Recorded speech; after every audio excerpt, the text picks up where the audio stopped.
All right. So first things first. What do we do first? I write the date. Okay.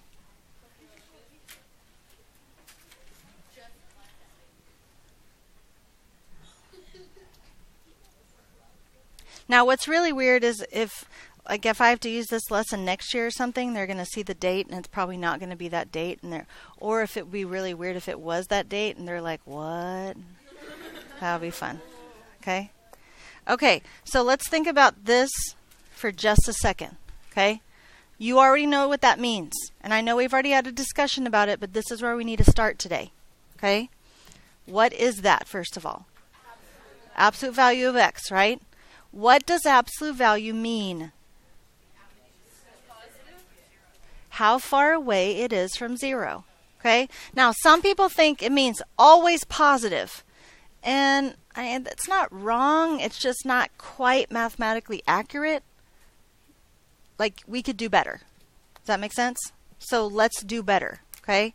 If we're talking about how far away it is from 0, let's just say if I say absolute value of x equals 2. What is x actually allowed to be? It's allowed to be 2. Is it allowed to be anything else? Isn't it allowed to be negative 2? It is, right? Because if I put a negative 2 in for x, won't I get a 2 out? Yes. Okay? So this is how we're going to think about that. If I was trying to solve this equation, I know that we just did it in our head right now. But let's talk about the steps we're going to do when they get a little bit more difficult. Fair? Okay, if I'm thinking about this problem right here, I know that x is allowed to be positive, right? I also know that x is allowed to be negative. So if I go to, so absolute value, how many equations am I going to end up solving?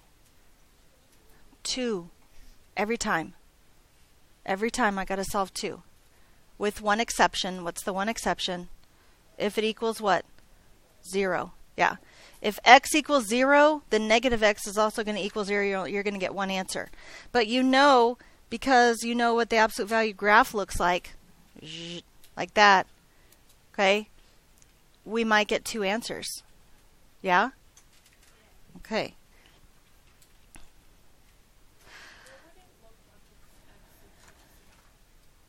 What would it look like? It would be like a beautiful, like, courtyard with lots of trees. But also probably a scary monster in there. Just like hiding, though. Okay. So think about this. X is going to equal 2. That's what this says. What does this say, though? Have we solved the equation if it's negative x equals 2? What do we have to do to solve this equation? I can either multiply or divide by negative 1, right? Either one. So x would equal what? Negative 2. Absolutely. Those are my 2 solutions. Yeah, because there's like an understood 1 right here. Right there. Okay? I make sound effects. You're going to have to get over it. Yes. Yes. Okay? So here's where it gets interesting. Absolute value of x plus 2 equals 7. So what is inside the absolute value allowed to be? It's allowed to be positive and it's allowed to be negative. So if it's positive, it looks like this. Because that is exactly what it was inside, right? If it's negative, it looks like this. Because it's exactly what it was inside, just negative. Guys, this is not how your book teaches it. Your book says the 7 is either positive 7 or negative 7. But mathematically, to me, it makes more sense if what's inside is positive or negative, because when you take the absolute value of something, you don't get negative 7, do you? No. So it's more accurate to write it this way. I'm not saying the book is wrong, even though I could. Okay? I'm saying this is how we're going to do it. This is how I'm going to teach you. Okay? It's what's inside the absolute value sign that can either be positive or negative. Okay? And most of the time we'll get the same answer. But in the next couple days, we're going to do some stuff that if we do it their way, there's about 8 rules you have to memorize. If you do it my way, you don't have to memorize any rules except the ones we already know. Okay? So let's solve this first one. What do we get? What do we do? Subtract 2 from both sides. X equals 5. What do we do here? We have 2 choices, right? We have 2 choices. We can start by distributing the negative to each term, the -1 to each term inside the parentheses, or we can do like we did right up here and just divide both sides by a -1 to begin with. Which one? You want to divide? Okay, so if I divide both sides by -1 to begin with, that cancels out this negative. That simplifies this negative. And I just have x plus 2 equals -7. Now, isn't that what I would have gotten if I would have just assumed this was positive and this was negative? You're going to have to trust me on this. It's going to be much easier in a couple days if we'll just do it the same way every time. And that same way is deciding what's inside is either positive or negative, not what's outside. Fair? Okay, so if I subtract 2 from both sides here, I get x equals -9. So now the question always comes up, absolute value can't have negative, so is this even the right answer?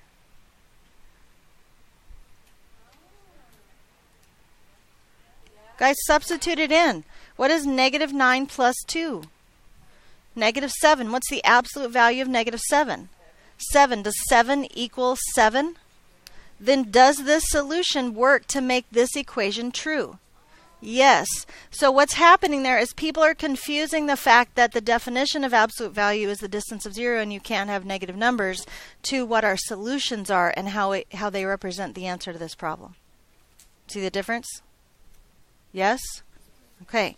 Here's another place that people get confused. Let me see if you can figure out where they get confused. I don't want you to get confused. I want you to see if you can figure out where they get confused.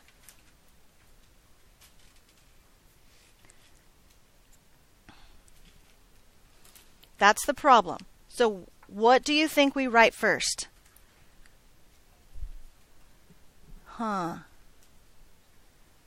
What she said was 2x minus 5 equals 11. Except absolute value is not supposed to be negative, so shouldn't it be 2x plus 5? No. What is inside the absolute value? 2x minus 5. That is the number inside this absolute value. So when I bring out the number, I bring out the number exactly as it is in its positive form, which is exactly what it was inside there.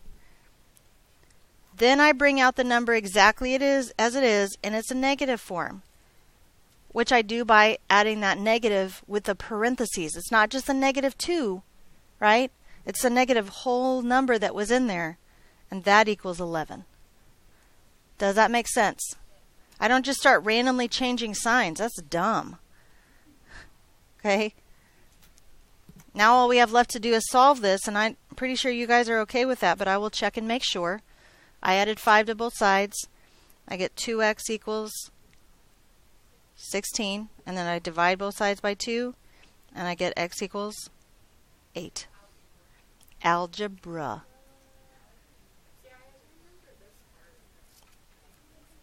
Okay, I know a minute ago what we did was divide everything by a negative here. I want to show you that the other way works too. So right now I want to distribute this negative or -1 into every term inside my parentheses. Remember that's called the distributive property? Do you remember that? So -2x plus 5 equals 11. Now I didn't just randomly change sides. I distribute a -1 into each term, which changed their signs. Yes? So if I subtract 5 from both sides, I get -2x equals what? 6. When I divide both sides by -2, I get x equals -3. Which one of those are the correct answer? Both of them. If they are both the correct answer, you need to do something to let me know that you know that those are the correct answers. You could box it. You could put a cloud around it. You could put a heart around it. You could, with a little smiley face on the side, and then draw like a bird over here. I can't draw a bird, so we'll just pretend. Okay? You need to let me know that that's where the answer is. You okay with that? Do you have any questions on how to solve in absolute value equations? Yes? Not yet.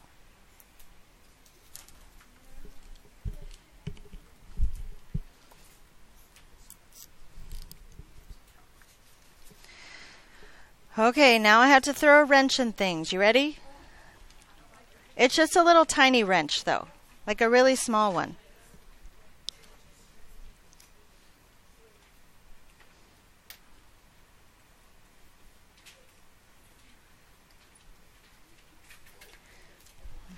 Oh my gosh, that's so much harder. Okay, so do I do the positive and negative thing with my absolute value? Not until it is alone. See how both are all of these that we did so far? This was alone. This was alone. This was alone. We have to get the absolute value alone before we can start on the whole plus or minus thing. Okay? So let's plus 10 on each side. Then I get absolute value of 2x minus 1 equals 13. Do I need to continue with this problem, or do you understand what to do now? Okay? That's when now that this absolute value is isolated, it's alone, then we take its positive and equals 13, and then we take its negative equals 13. You okay with that? Okay. Let me make sure there's nothing else I'm missing real quick.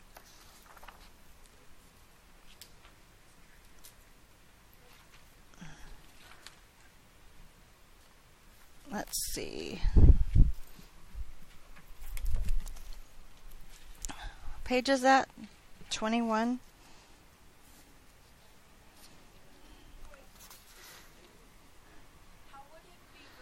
Okay. Are there any more questions? What?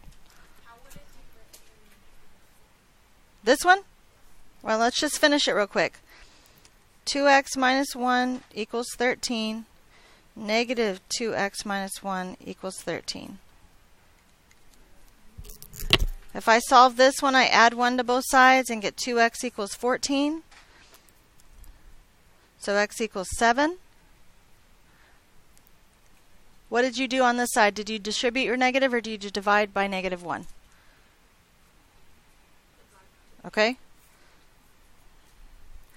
2x minus 1 equals negative 13. So if I add 1, I got 2x equals negative 12. Hush, please. Dividing both sides by 2 gives me x equals negative 6.